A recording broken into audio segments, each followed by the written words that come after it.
Dans la Bible, nous trouvons des récits de personnes ayant vécu 600, 700, 800 et même plus de 900 ans. Mais ces âges sont-ils vraiment réels, ou bien les gens comptaient-ils le temps différemment dans l'Antiquité, lorsque les gens vivaient autant d'années à l'époque de l'Ancien Testament?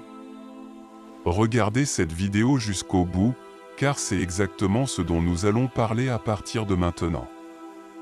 La première chose à faire est de reconnaître que la Bible n'explique pas pourquoi les gens vivaient si longtemps à l'époque de l'Ancien Testament. En effet, la Bible ne parle que d'une période de l'histoire de l'humanité où les gens avaient une espérance de vie si longue qu'elle pouvait dépasser 900 ans. Cette période s'est déroulée avant le déluge qui a détruit l'humanité, comme le rapporte le livre de la Genèse, entre les chapitres 6 et 8. Selon le texte biblique, avant le déluge, il était normal de vivre des centaines d'années. Les savants ont émis un certain nombre d'hypothèses pour expliquer ce phénomène. Par exemple, certains suggèrent que le temps était compté différemment à l'époque. Cependant, d'aussi loin que l'on se souvienne, l'homme a toujours calculé les années en période d'au moins 360 jours. En effet, ce calcul était lié au cycle lunaire et aux saisons. Vers 5000 ans avant notre ère, certains peuples utilisaient déjà des calendriers de 365 jours. Ainsi, quel que soit le type de calendrier, les années ont toujours été des années. Dire que les gens vivaient beaucoup d'années dans l'Ancien Testament parce que le temps était compté différemment est très improbable. Une autre hypothèse est qu'il ne s'agissait pas d'une méthode différente de comptage du temps, mais d'une manière symbolique ou figurative de décrire la vie des gens. En ce sens, l'âge avancé des personnages de l'Ancien Testament ne représentait pas la longévité d'un individu en particulier, mais symbolisait la longévité de leur dynastie. Cependant, considérer l'âge des personnes ayant vécu de nombreuses années dans l'Ancien Testament comme quelque chose de symbolique et non de littéral n'est pas la seule explication de cette question dans le récit biblique. Il est logique de comprendre qu'au début de l'humanité, les gens vivaient réellement de nombreuses années, et que cela aurait pu être lié à la condition naturelle de la vie à cette époque, principalement dans un but théologique. Par conséquent, l'une des hypothèses soulevées par les spécialistes de l'Ancien Testament est que les gens vivaient de nombreuses années à cette époque parce que les conditions de vie avant le déluge étaient très différentes. En ce sens, il est suggéré qu'il y avait une différence dans l'atmosphère de la Terre qui protégeait beaucoup plus la vie sur la planète, ce qui a permis aux gens de vivre autant d'années. En fait, le livre de la Genèse semble indiquer qu'avant le déluge, il ne pleuvait pas sur Terre et que la planète était entourée d'une sorte d'étendue d'eau, ce qui lui conférait un climat spécifique. Cependant, avec le déluge, les conditions de vie sur Terre ont été profondément modifiées, et ses caractéristiques antérieures au déluge ont disparu. Les partisans de cette théorie suggèrent que cela pourrait expliquer pourquoi, après le déluge, les gens ont cessé de vivre pendant tant d'années. Une question se pose ici, est-il possible de prouver cette théorie bibliquement? Non, car la Bible n'est pas un livre scientifique, ce n'est pas son but. Néanmoins, même au sein de la communauté scientifique, on affirme qu'à un moment donné dans le passé, il y a eu un changement climatique qui a modifié de manière significative les conditions de vie des habitants de la Terre. Dans ce contexte, certains chercheurs affirment que la longévité des hommes était également liée à une plus grande pureté de leur code génétique.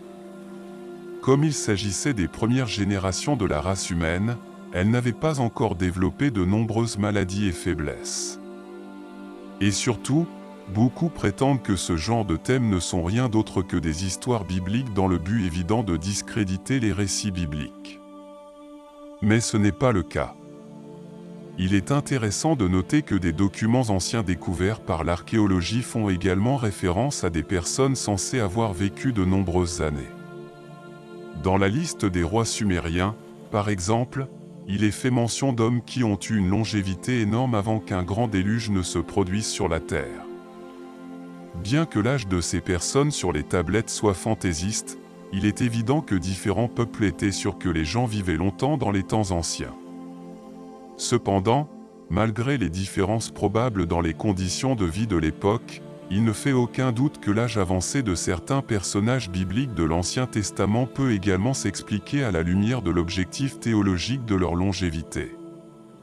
Cela signifie que, bien qu'il ait pu y avoir des causes naturelles ou même surnaturelles pour que les gens vivent des centaines d'années avant le déluge, tout cela était conforme au dessein de Dieu. En faisant vivre les gens pendant de nombreuses années au cours de la période de l'Ancien Testament, Dieu a permis à l'humanité de se développer au cours de sa période initiale. De plus, en faisant vivre les gens pendant de nombreuses années, la connaissance de Dieu a été préservée et transmise aux générations suivantes. Il convient de rappeler qu'à cette époque, l'écriture n'existait pas et que la connaissance était transmise par la tradition orale. Les témoins originels ont donc joué un rôle essentiel dans la préservation et l'intégrité de la révélation divine. Par exemple, avec Adam, ses enfants et ses petits-enfants vivant pendant des centaines d'années, la connaissance de Dieu s'est constamment perpétuée dans la lignée humaine. En d'autres termes, une personne née 800 ans après la chute de l'homme en Éden pouvait encore connaître le premier homme créé par Dieu et obtenir de lui tous les détails de la révélation divine. Ensuite, lorsque le dessein de Dieu a été accompli à cet égard, l'espérance de vie de l'homme a naturellement été ramenée aux normes normales d'aujourd'hui.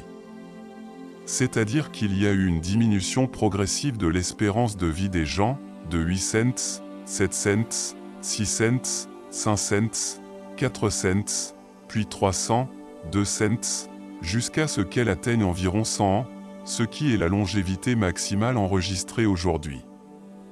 À l'époque d'Abraham, par exemple, il semble que l'espérance de vie des gens dépassait encore 150 ans.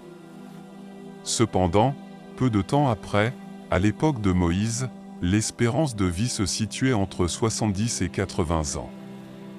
Cela se reflète dans le psaume 90, écrit par Moïse, où il est mentionné que les jours de la vie d'une personne atteignent 70 ans, et que certains, en raison de leur force, atteignent 80 ans, même si c'est avec lassitude et ennui.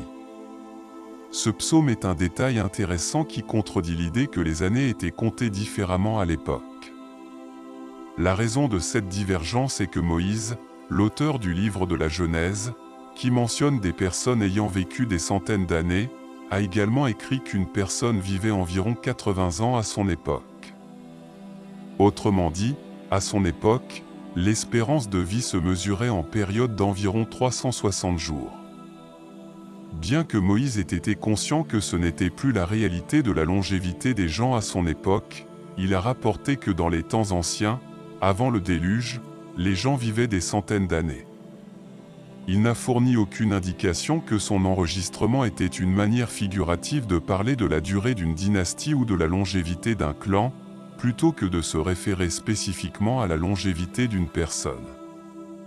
Il semble donc raisonnable de penser que Moïse a intentionnellement consigné ces âges dans un récit historique, même s'il n'a pas expliqué exactement pourquoi les gens atteignaient des âges aussi avancés. J'aimerais maintenant connaître votre opinion sur l'idée que les gens de l'époque biblique vivaient si longtemps, et si vous n'êtes pas encore abonné à notre chaîne, abonnez-vous maintenant. Merci pour tout et à bientôt dans la prochaine vidéo.